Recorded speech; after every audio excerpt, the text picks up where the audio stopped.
Hi, we'd like to thank you for tuning into the World Boxing Review radio show. My name is Aaron Snowell. They call me the Hall of Fame trainer of champions, that we travel the world for past, present, and future stars. And coming to you live from Tampa, Florida, we'd like to thank you for tuning in this year.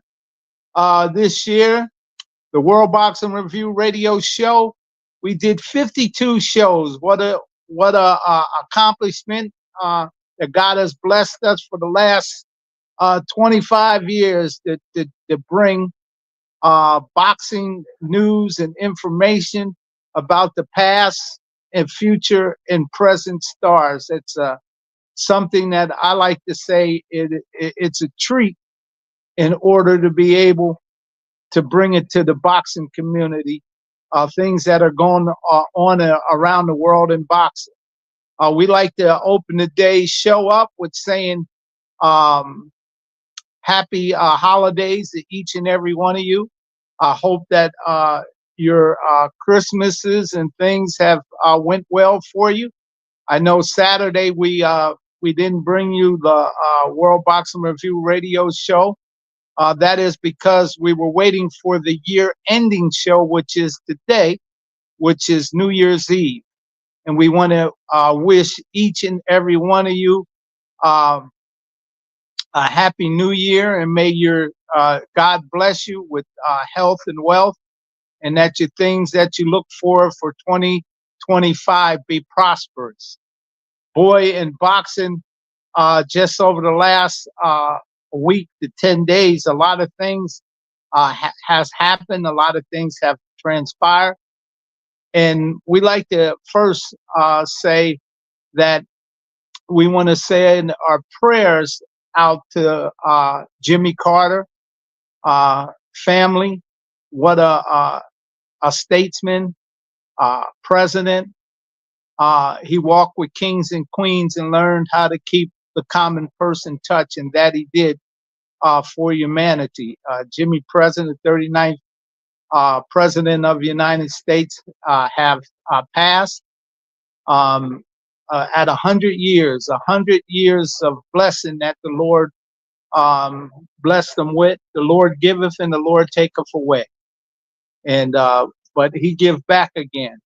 We hope that his goodness that he done in life lift him up to the higher heavens of paradise for all the good and great things that he has done to help mankind. And boy, oh boy, another gentleman who owned HBO Madison Square Garden has also passed, Charles Dolan.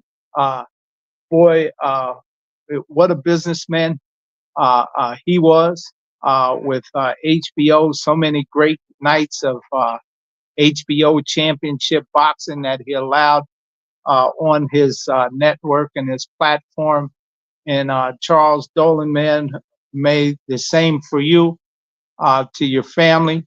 May they be blessed going through these difficult times for the loss of life. And may the good things that this man has done lift him up in paradise. Amen. As we do things for family, but there were some birthdays that the boxing world celebrated. On the 27th, two-time heavyweight champion of the world, terrible Tim Witherspoon, had a birthday. And also the WBC president. We want to send our birthday wishes out to Mauricio Suleiman, who is president of the WBC, and what a great person and personality he is. To be, the things that he does inside the ring and outside the ring, and giving the opportunities for men to fight for these great titles called the WBC, the World Boxing Council. Happy birthday to you, Mauricio Suleiman, from the World Boxing Review radio show. And also, we'll take it to the Hall of Fame, the International Boxing Hall of Fame. Ed Brophy also had a birthday, and he is the director of the International Boxing Hall of Fame. and we want to wish Ed Brophy a happy birthday. And also one of the greatest boxing woman of all times. She's undefeated. She's in the International Boxing Hall of Fame, and she is the daughter of the greatest of all times, Muhammad Ali. And we want to wish her, Layla Ali, a happy birthday from the boxing community and the World Boxing Review radio show. Happy birthday to you, Layla, and many, many more. And we want to move right into, since we're mentioned in a Hall of Fame, the National Boxing Hall of Fame, with Bill and Linda Dempsey president, have announced their 2025 class, and it looks like who's going to be heading the class.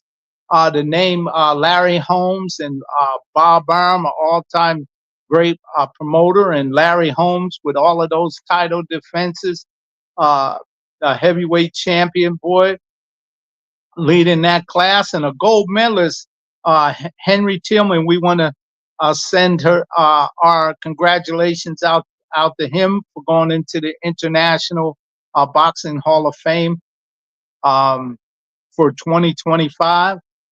And we'll take it right to the middle of the United States, in Indianapolis, Indiana. The Indiana Boxing Hall of Fame, they had announced their class. Ray Mercer, a former gold medalist, a heavyweight champion.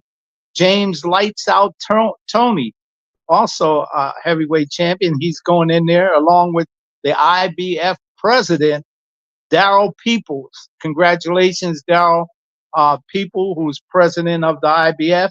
And Gilberto Mendoza Jr., who is the WBA president, is also being inducted into the Indiana Boxing Hall of Fame.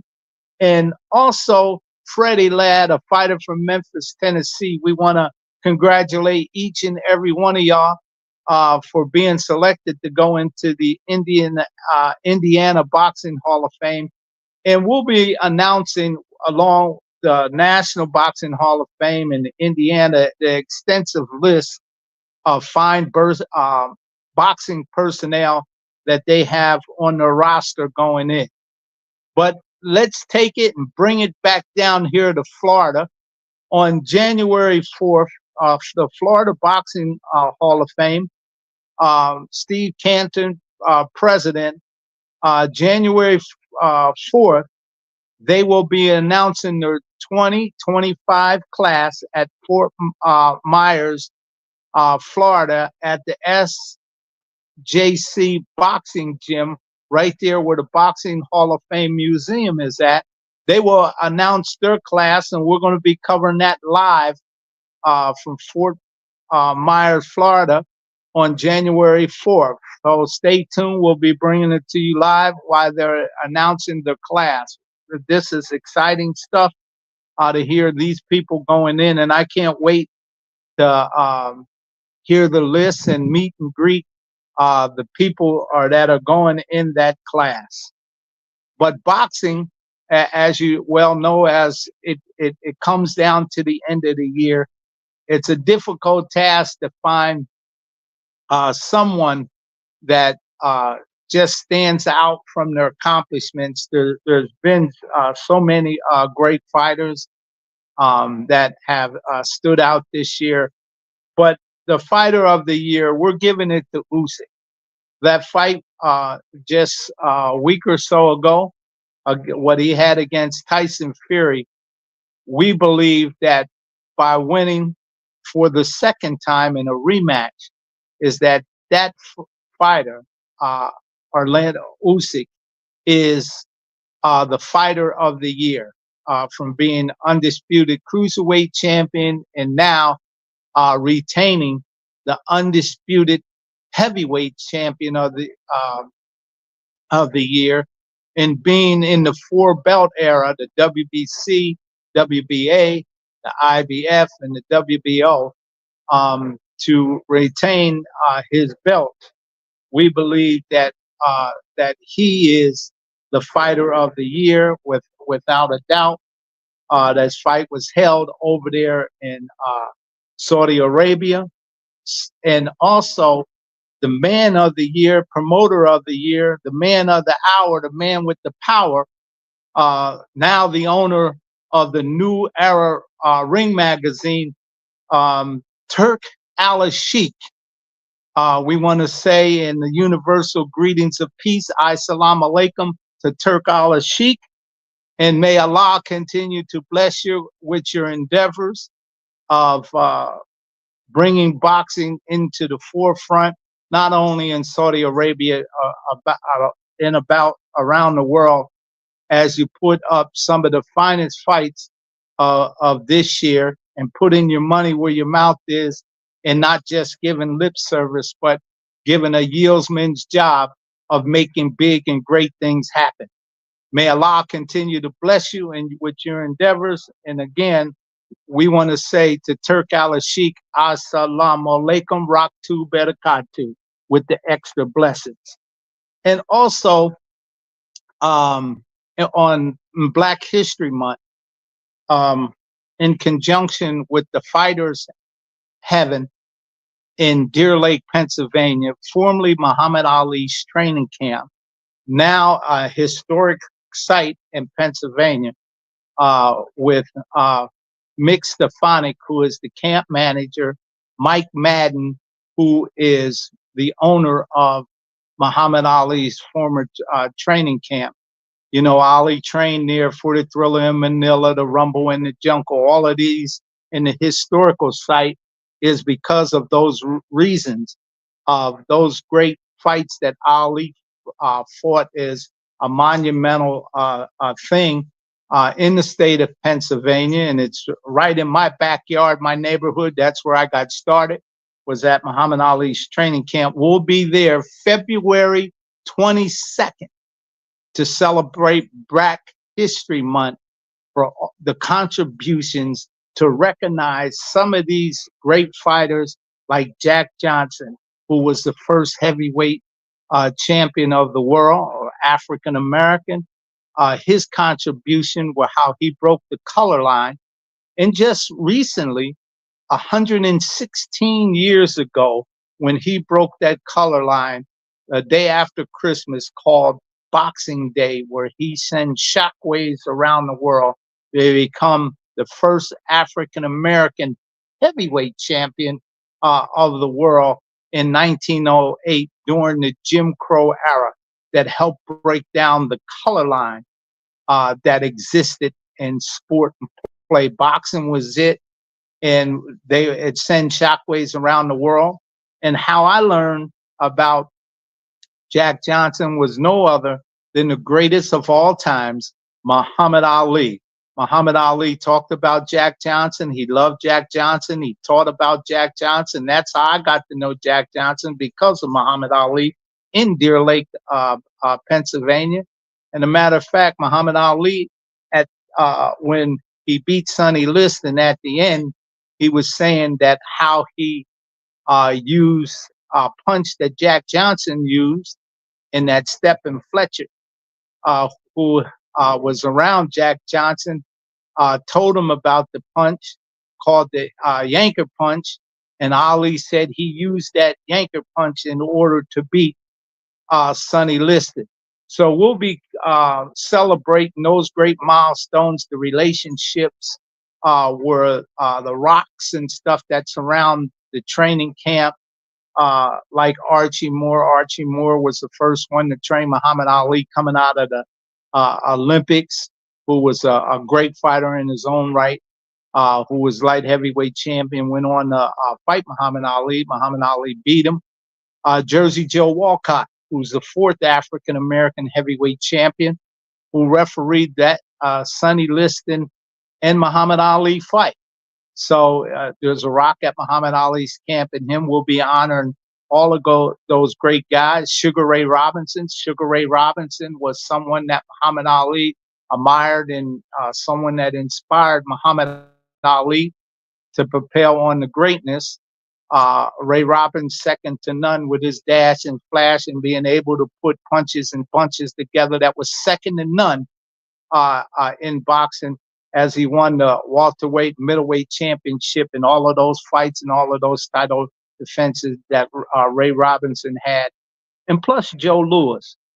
Joe Louis, after Jack Johnson broke the color line, and when Jack Johnson lost, another African American could they wouldn't let fight for the heavyweight championship for 30 years until Joe Louis won the heavyweight championship of the world, and now and still is one of the longest reigning heavyweight champions of all time.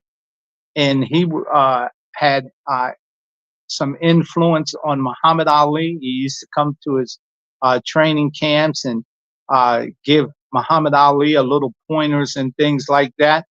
So we'll be celebrating Joe Louis too up there, and also all the African American champions from the colored heavyweight championship league. All of those great champions from Langford, Joe Burnett, to name a few. We'll be celebrating them, a part of that Black History Month. This event is free, so come and attend. There's going to be a lot of former champions, champions of the day, and future champions that are going to be there. So please come up and attend at the Fighters Heaven, formerly Muhammad Ali's training camp in Deer Lake, Pennsylvania, from 11 to 4 on February 22nd of 2025. So we'd like to thank you for tuning in to the World Boxing Review, our radio show. We want to wish each and every one of you a happy new year, and may the Lord and God continue to bless each and every one of you as we close out this year, a year of success. Thank you for tuning in to the World Boxing Review radio show. My name is Aaron Snowell. They call me the Hall of Fame Trainer of Champions, as we travel the world for past, present, and future stars.